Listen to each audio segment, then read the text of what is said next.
দর্শক আপনাদের সবাইকে স্বাগত নন্দন সরাসরিতে আমি মনিরুল ইসলাম আপনাদের সাথে যুক্ত আছি রাজধানীর কারওয়ান বাজার থেকে। জানাবো আজকের আবহাওয়া বার্তা এবং সাথে জানাবো আগামী সপ্তাহের আবহাওয়াটি কেমন থাকবে। যদি মোটা দাগে বলি, আজকের আবহাওয়া বার্তা সম্পর্কে আবহাওয়া অধিদপ্তর থেকে জানানো হচ্ছে সক্রিয় বৃষ্টি বলয়ের প্রভাবে সারা দেশেই বৃষ্টিপাত হবে এবং দিনের ও রাতের তাপমাত্রা খানিকটা কমবে, তবে এবং সারা দেশের আকাশ মেঘলা থাকবে এবং আগামী এক সপ্তাহের যে আবহাওয়া, সেই আবহাওয়া একই ধরনের থাকবে। সক্রিয় যে বৃষ্টি বলয়, সেই বৃষ্টি বলয়ের প্রভাবে রাজধানী ঢাকার সহ সারা দেশের আবহাওয়া মেঘলাচ্ছন্ন থাকবে এবং কিছু বেশিরভাগ জায়গায় বৃষ্টি, বজ্রসহ বৃষ্টি এবং মাঝারি থেকে হালকা বৃষ্টি হতে পারে বলে আবহাওয়া অধিদপ্তর থেকে জানানো হচ্ছে। এবং আবহাওয়া অধিদপ্তর থেকে আরও জানানো হচ্ছে যে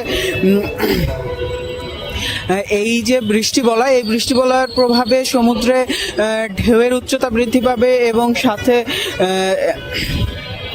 ঝড়ের সৃষ্টি হবে, যার কারণে যে আমাদের সমুদ্র বন্দরগুলো আছে, চট্টগ্রাম সমুদ্র বন্দর, পায়রা সমুদ্র বন্দর, মংলা সমুদ্র বন্দর সহ যে 4টি সমুদ্র বন্দর আছে, এই 4টি সমুদ্র বন্দরকে 3 নম্বর সতর্কতা সংকেত দেখিয়ে যেতে বলা হয়েছে আবহাওয়া অধিদপ্তরের পক্ষ থেকে। আবহাওয়া অধিদপ্তরের পক্ষ থেকে আজকে সকালে এই তথ্য জানানো হয়েছে। সাথে আবহাওয়া অধিদপ্তর থেকে আরও জানানো হয়েছে যে আগামী সপ্তাহের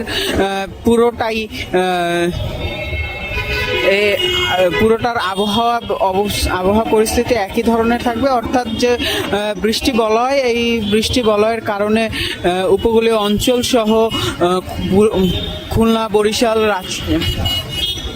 চট্টগ্রাম, ভোলা সহ দক্ষিণের যে জেলাগুলো আছে, সেই জেলাগুলোতে ভারী বৃষ্টিপাত হওয়ার সম্ভাবনা রয়েছে। আবহাওয়া অধিদপ্তর থেকে বলা হচ্ছে যে এই যে বৃষ্টি বলয়, এই বৃষ্টি বলয় মূলত বঙ্গোপসাগরে সৃষ্টি হয়েছে। প্রতি বছরই বঙ্গোপসাগরে এই গ্রীষ্মের মৌসুমে তাপমাত্রা বৃদ্ধির ফলে ভারত উপসাগর থেকে প্রচুর পরিমাণে জলীয় বাষ্প বাংলাদেশের দিকে এগিয়ে আসে এবং এই যার ফলে বৃষ্টিপাত হয় এবং এই যে সমুদ্রে যে মেঘের সৃষ্টি হয়, সেই মেঘের সৃষ্টির কারণে সমুদ্রে লঘুচাপ, নিম্নচাপ অথবা লঘুচাপের সৃষ্টি হয়। সেই লঘুচাপ যত শক্তিশালী হয় ততই বৃষ্টির পরিমাণ বৃদ্ধি পায় এবং ঝড়ের সম্ভাবনা বৃদ্ধি পায়। প্রতি বছরই আমরা দেখি এই বর্ষা মৌসুমে উপকূলীয় অঞ্চলে সমুদ্র বন্দর, সামুদ্রিক এলাকায় প্রচুর পরিমাণে ঝড়ের সৃষ্টি হয়।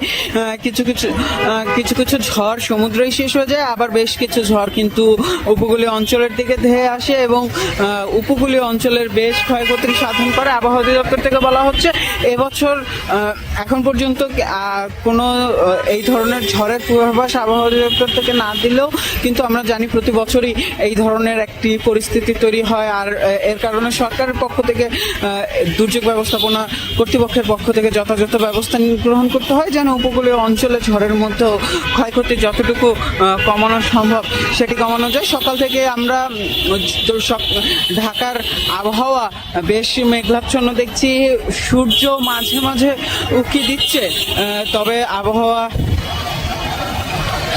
তাপমাত্রা বেশ কম আছে। তবে বাতাসে যে জলীয় বাষ্প এবং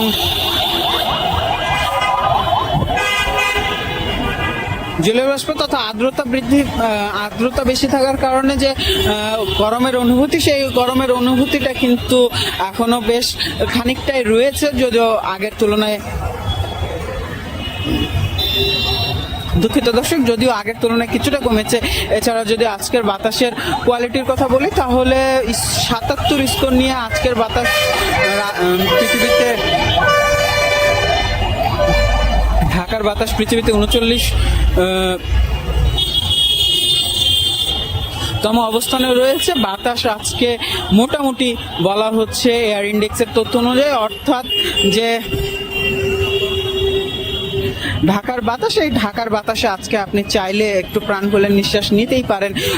এই বর্ষাকালে বৃষ্টির ফলে বাতাসে যে ধুলোবালির পরিমাণ থাকে সেই ধুলোবালির পরিমাণ অনেকটাই কমে যায়, যার কারণে যে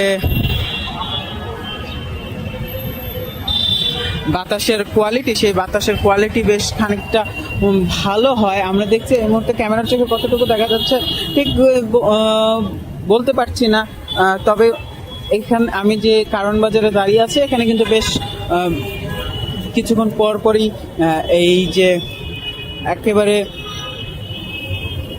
হালকা গুড়ি বৃষ্টি আমরা যেটাকে বলি, সেই গুড়ি গুড়ি বৃষ্টি হচ্ছে। এই বৃষ্টি উপেক্ষা করেই সাধারণ মানুষ চলাচল করছেন, যদিও যারা আজকে ছুটির দিন তবুও যারা কাজের জন্য বেরিয়েছেন তারা যথাযথ প্রস্তুতি নিয়েই বেরিয়েছেন, ব্যাগে ছাতা ক্যারি করছেন অথবা কেউ রেইনকোট ক্যারি করছেন, যেন বৃষ্টিতে খুব বেশি ভোগান্তিতে না পড়তে হয়।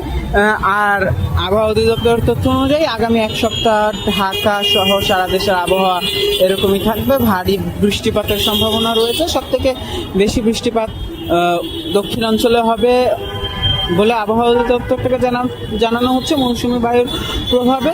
এই ছিল আমার কাছে আজকের আবহাওয়া বার্তা সর্বশেষ। এতক্ষণ আমাদের সাথে থাকার জন্য ধন্যবাদ। নন্দন টিভির ইউটিউব চ্যানেলটি সাবস্ক্রাইব করতে ভুলবেন না, ফেসবুক পেজটি লাইক করতে ভুলবেন না।